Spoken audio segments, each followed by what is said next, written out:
ભુજના ward number 3 વિસ્તારમાં છેલ્લા 2-3 મહિનાથી પાણીની ગંભીર સમસ્યા સર્જાઈ છે। વોર્ડ નંબર 3ના સેક્ટર 16 સરદારનગર હંગામી આવાસ વિસ્તારમાં ખૂબ જ ઓછા દબાણથી અપૂરતું પાણી આવતું હોવાની વ્યાપક ફરિયાદો ઉઠી છે। સ્થાનિક રહેવાસી અમીનાબેન સુમરાએ જણાવ્યું હતું કે નગરપાલિકા સમક્ષ વારંવાર રજૂઆત કરવા છતાં પરિસ્થિતિમાં કોઈ સુધાર થયો નથી।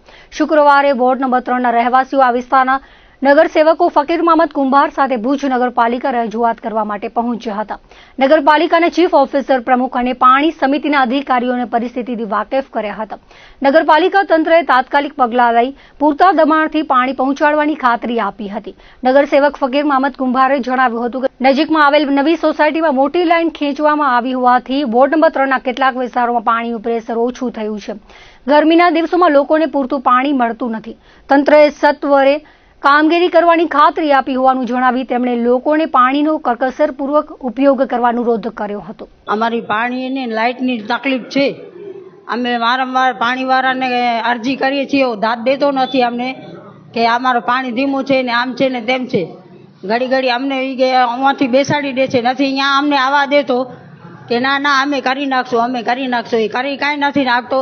અને પહેલા સેક્ટરમાં છે ને 2-2 પાણી આવે છે અને અમારે 16મું સેક્ટર છે એમાં 1 કલાક પાણી દે છે માન, તે પણ મોટરથી ચાલુ કરીએ તો પાણી આવે, નકા પાણી સમૂરો આવતો નથી।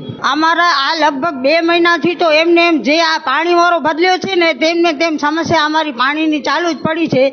આગળ 2-2 પાણી આવે છે, ઉપર કોલોની બની છે, ઉहाँ પાણી જાય છે અને કોઈક માણસ મોટી લેનો નાખીને બેઠા છે તો મોટી લેનમાં પાણી હાલ્યો જાય ને અમારે ઘરે છે ને પાણી નથી આવતો। જીઆઈડીસી હંગામી આવાસ સરદારનગર સેક્ટર નંબર પાસે 16 સેક્ટર નંબર પાસે પાણીની સમસ્યા છેલ્લા 4-5 માસથી ત્યાં છે।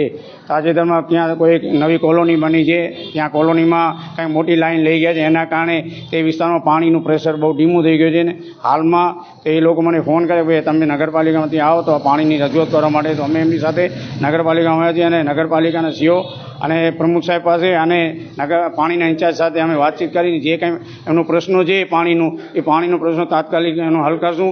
હાલમાં તો આપ જાણો છો તેમ માળિયા પાસે એવા સમાચાર મળે કે પાણીની મેઇન લાઇન પણ તૂટી ગઈ છે અને હાલમાં ત્યાં અમારે જે એરવાલમાંથી એ લોકોને પાણી મળે છે, એરવાલમાંથી કઈ રીતે એમને પૂરા પ્રેશરથી પાણી મળે એ પણ અમે કોશિશ અને પ્રયત્ન કરશું। અને સાથે સાથે અમે આપના માધ્યમથી ભુજની પ્રજાને કે ભાઈ પાણી અત્યારે ઉનાળો છે, કરકસર કરીને આપણે પાણીનો વાપર કરવો જેથી કોઈને પણ તકલીફ ન થવી જોઈએ, પાણી બધાને પૂરતો મળવો જોઈએ એવી અમારી રજૂઆત છે।